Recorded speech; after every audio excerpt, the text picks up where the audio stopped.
Kumusta mga kaibigan? Welcome muli sa aking simpleng pamumuhay dito sa probinsya. Ngayong araw, ipapakita ko sa inyo ang aking maliit na backyard pond at kung paano ko ito muling binuhay para sa aking alagang itik. Kahapon, napansin ko na tuyong-tuyo na talaga ang aking backyard pond. Wala nang tubig at wala na ring isda. Nagkalat ang mga dahon. Dahil malambot ang lupa, hindi ito nakakakulikta ng tubig ng matagal. Kaya nagdesisyon akong linisin ito. Balak kong dito na lang ilipat ang aking inahing itik na may 8 sisiw. Naglagay ako ng net sa paligid ng pond para hindi sila makalabas at maging ligtas. Nilinis ko rin ang mga dahon at naghukay para makadaan ang mga sisiw papuntang baba kung gusto nilang lumangoy. Habang naghuhukay ako ng putik, may kakaibang nangyari. At meron lang akong i-surpresa sa inyo. Meron akong nahukay dito sa aking fish pan. Ito, hinukay ko siya para dyan yung dadaan yung ating mga itik. Meron akong hinanda dito kasi may nahukay ako dito. Tingnan nyo ito. Ito po ay igat.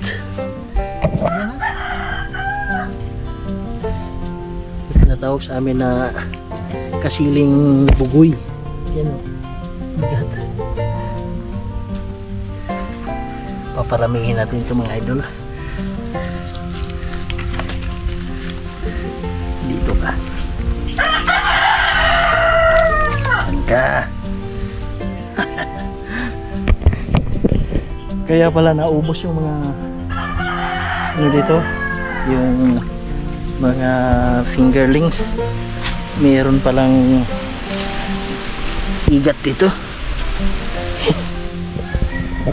Meron pa siguro itong kasama mga idol. Huhukayin ko lang. Yan, nilagyan ko lang ng net.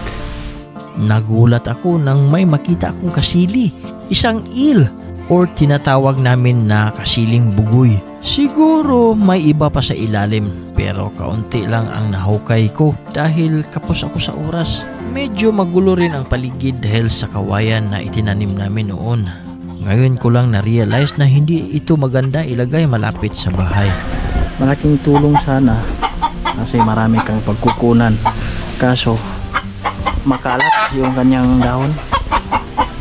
Pero sa wakas, nailipat ko na rin ang itik sa pond. Masaya silang lumangoy kasama ang mga sisiw. Simple lang pero nakakagaan ng loob.